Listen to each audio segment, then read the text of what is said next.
Ratatouille, Sweet Dreams.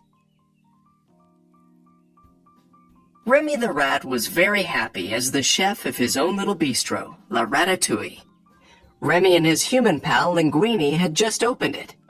Little did the Parisians who lined up to eat there know that the chef was actually a rat.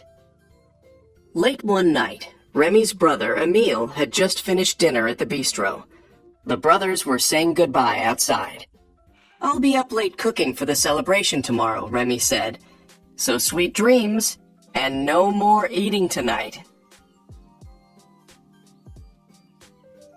As Emile walked home, he thought about the party they were having the next day, and all the fancy food that would be there. Emile hoped Remy would make his favorite, ratatouille, Remy's trademark vegetable dish. Still, Emile was a rat, and as much as he loved Remy's gourmet cooking, he liked garbage too. So when he saw an apple core, he was tempted to eat it. Then he remembered what Remy had said, and went home to bed. Meanwhile, Remy was hard at work cooking and baking at the restaurant. The smell of delicious food wafted out the back door of the kitchen, down into the sewers, and finally past sleeping Emile's nose. Emile dreamed of a huge plate of yummy-looking garbage floating just out of his reach. But when he smelled Remy's cooking, Emile was so tempted by the aroma that he rose to his feet, still asleep. Following his super-sensitive nose, Emile sleepwalked along the sewer pipes until he reached the kitchen of La Ratatouille, the source of the mouth-watering smell. By then, Remy was taking a well-deserved break from cooking. It was a beautiful night, and he was outside on the back steps looking at the stars.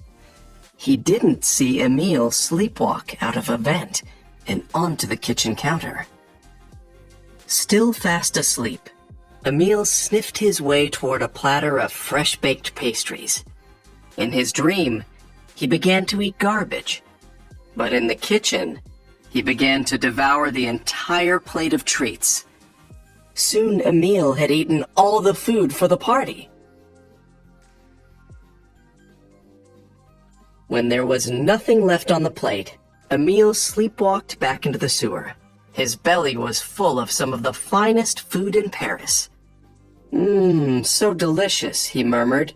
"Best garbage I ever tasted." A few moments later, Remy returned to the kitchen to find nothing but crumbs. What could have happened to his wonderful pastries, he wondered. He had an idea, but no time to find out. Good morning.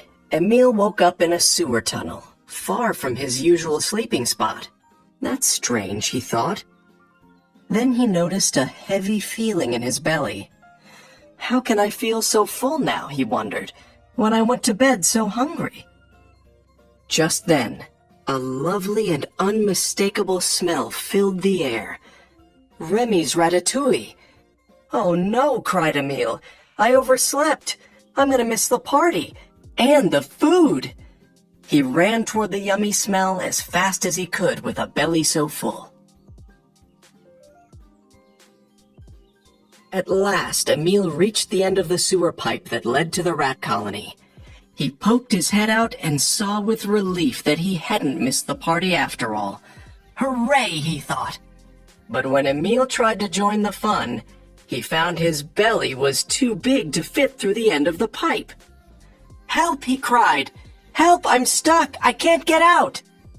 Remy looked over at his brother and frowned. He shook his head, annoyed. "I knew it," he said. "You're stuck because you're so full. You're the one who ate all my food last night." I did," replied Emile. "All I remember is a dream about garbage." "Garbage!" cried Remy.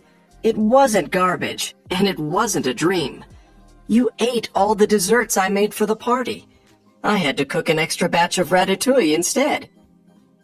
"I'm sorry," said Emile. At least everybody loves your ratatouille. Did I mention that it's my favorite too? Remy just glared at his brother. He was so mad at Emile that he sat down and finished his own plate of ratatouille while Emile watched. When Remy was finally done, he and a few other rats pulled Emile out of the pipe. Then Remy told Emile that he'd saved some ratatouille for him. "Oh, thank you," said Emile, grateful and relieved. That night, Emile went to bed with a very full tummy. And early the next morning, the smell of breakfast cooking at La Ratatouille wafted past his nose as he slept. This time, though, Emile didn't even flinch. Instead, Emile had sweet dreams about his next wonderful meal at the restaurant, prepared by his brother Remy, the world's best chef.